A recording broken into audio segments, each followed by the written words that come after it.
जय हिंद साथियों, स्वागत है आप सभी का आज फिर से आपके अपने YouTube चैनल पर राम राजन GS पॉइंट पर। जैसा कि पिछले वीडियो में ये हमारा मैथ का वीडियो चल रहा है और मैथ वो वाले सवाल हम आपको बता रहे हैं जो मध्य प्रदेश पुलिस और रेलवे इन सब एग्जामों को ध्यान में रखते हुए, ध्यान से समझना, इन सब एग्जामों के पैटर्न के आधारित हम आपको क्वेश्चन बता रहे हैं। और उन क्वेश्चन को आपने अगर समझ लिया तो ये मानिए कि इस टाइप से अगर कोई क्वेश्चन आ जाता है तो आप गारंटी से बना लेंगे। गारंटी से मतलब 100% उसको आप बना लेंगे। और अगर नहीं बना पाए तो आप हमें कमेंट बॉक्स में बताना, और समझ में भी नहीं आता तो भी आप कमेंट बॉक्स में बताएंगे। आज हम मिक्सचर क्वेश्चन लेके आए हैं। मिक्सचर क्वेश्चन तो रेलवे में कई बार पूछे गए हैं। अभी पिछले 2020 में जो पेपर 21 में चल रहे हैं NTPC में, उसमें भी कई क्वेश्चन पूछे गए हैं, तो वो भी क्वेश्चन हमने उठाए हैं और इसके अलावा अदर भी उठाए हैं। देखिए पहला क्वेश्चन आपके सामने है मैथ का। एक व्यक्ति 480 रुपये में 2 घड़ियाँ क्या करता है, खरीदता है, यानी कि कॉस्ट प्राइस जिसको कहते हैं हम खरीदना, क्रय मूल्य। 2 घड़ियाँ जो है खरीदता है, 480 में 2 घड़ियाँ खरीदता है, ठीक है। एक घड़ी को 15% हानि, एक घड़ी को जो है कि 15% हानि पर और दूसरी घड़ी को 19% लाभ पर बेचता है। एक घड़ी को 15% हानि पर बेच रहा है और दूसरी घड़ी को 19% जो है कि लाभ पर बेचता है। उसके पश्चात उससे ज्ञात होता है, क्या होता है उसको, उसके पश्चात जो है कि उसको पता चलता है कि उसने दोनों घड़ियां एक समान मूल्य पर बेची। अब उसको हमें पता ही नहीं है कि घड़ी का कौन सा मूल्य ज़्यादा है और कौन सा कम है। तो ये हमसे सवाल में पूछा गया है कि दोनों घड़ियों के मूल्य बताओ, आखिर उसने जो बेचा है उनके प्राइस क्या है, ये सवाल कह रहा। अब इस सवाल में अक्सर बच्चे फंस जाते हैं कि हम इसको कैसे करें। समझना ध्यान से, 480 रुपया है उसके पास, पक्का 480 रुपया में भाई वो 2 घड़ी खरीदता है। कॉस्ट प्राइस कहते हैं जिसको, खरीदना कॉस्ट प्राइस और बेचना सेलिंग प्राइस। लेकिन 2 घड़ी खरीदता है, पता नहीं है उसने कितने में खरीदी, लेकिन वो एक घड़ी को 15% हानि और दूसरी घड़ी को 19% लाभ पर बेचती। समझना, देखिए तो अब बेचने को सेलिंग प्राइस कह सकते हैं। अब 2 बार बेचा उसने, एक घड़ी और दूसरी घड़ी, तो SP फर्स्ट अगर हम लिख दें और SP2 मतलब सेलिंग प्राइस फर्स्ट और सेलिंग प्राइस 2, मतलब 2 घड़ी बेची उसने, एक 15% हानि पर और 19% लाभ पर। तो एक बेची उसने 19% लाभ। पहले हम इसको मान लेते, पता नहीं है कितने में बेची, तो पता चला कि एक घड़ी उसने 100 की बेची और एक घड़ी भी, दोनों घड़ी 100 की बेची। अब अगर लाभ पर बेची, लाभ पर, तो आप इसमें 19% लाभ को जोड़ दें, और अगर हानि को बेची तो 15% हानि को आप घटा दें। समझना, बहुत सिंपल सवाल बता रहे हैं। इसको अगर आप जोड़ेंगे तो हो जाएगा 119 और इसको अगर हम जोड़ेंगे घटाएंगे तो हो जाएगा 50। दिख रहा है ना यार, क्लियर दिख रहा है।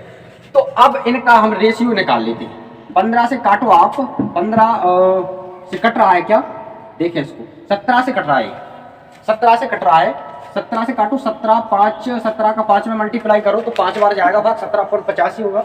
और 17 जो है 17 सत्ते 119 होता। तो ये जो अनुपात बन गया हमारा 7 और 5 का बन गया। बहुत आसान सवाल हो गया।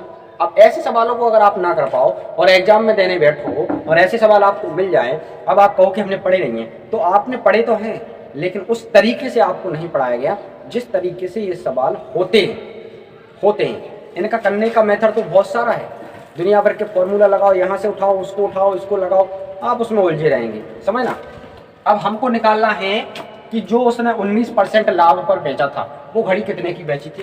तो भाई इसको उठा लो अकेला, इस वाले रेशियो को 7, टोटल जो है रेशियो का ऐड कर लो आप, कितना होगा 12, और 480 का आप इसमें मल्टीप्लाई कर दो। दिख रहा है यहाँ पे क्लियर।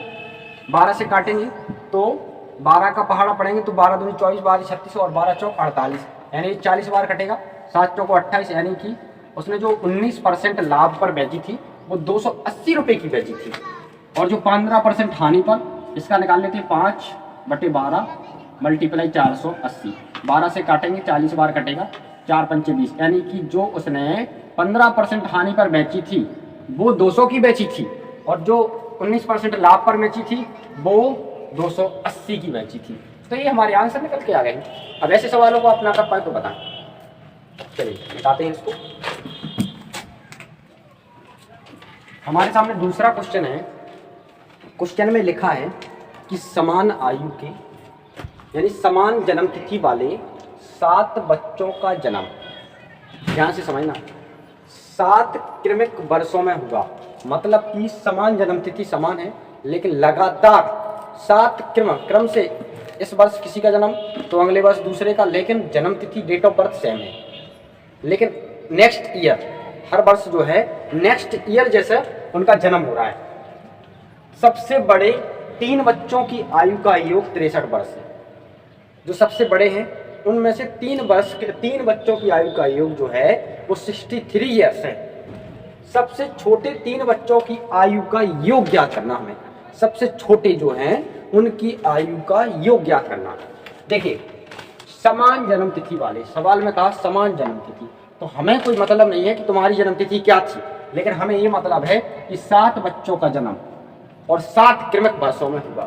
तो पहले बच्चे का जन्म हुआ x वर्ष में, दूसरे का क्रम से आए तो हम x प्लस बर वर्ष में, फिर तीसरे का क्रम से गए तो x प्लस 2 वर्ष में, चौथे का क्रम से गए तो x प्लस 3 में, पांचवें का गए तो x प्लस 4 में, और छठवें का गए तो x प्लस 5 में, और सातवें का गए तो x प्लस 6, यानी लगातार हो रहे भैया, याद रखना इस चीज के लिए। एक व्यक्ति कुछ कमेंट में एक क्वेश्चन पूछा गया था मुझसे कि अभी आपको सर यूट्यूब पर मिलता क्या है, किसी ने कमेंट में किया था, तो मैं उनका जवाब दे देता हूं इसके माध्यम से कि अभी मुझे कुछ नहीं मिलता है, अभी सिर्फ आप लोगों का सपोर्ट मिलता है, और वो सपोर्ट आप बना के रखिएगा। आगे आने वाले समय में जो भी मिलेगा वो हम आपको जरूर बताएंगे, लेकिन अभी आपकी सपोर्ट की आवश्यकता है, और अभी आप जितना ज़्यादा हो सके आप सपोर्ट कीजिए। इसके बाद जो भी मिलेगा हम आपको शेयर करेंगे, 100% शेयर करेंगे, तो इस चीज़ का आप टेंशन मत लीजिए। अभी सिर्फ आपका सपोर्ट हमें मिल रहा है, उसके ही दम पर हम वीडियो आपको बना के दे रहे हैं, बाकी हमें कुछ नहीं मिल रहा। ठीक है, संतुष्ट हो गए हो क्वेश्चन से? तो ठीक है। अब 7 क्रमिक वर्ष, एक वर्ष और लगातार 7 वर्षों में, तो हमसे ये कहा गया कि सबसे बड़े 3 बच्चों, अब देखिए आप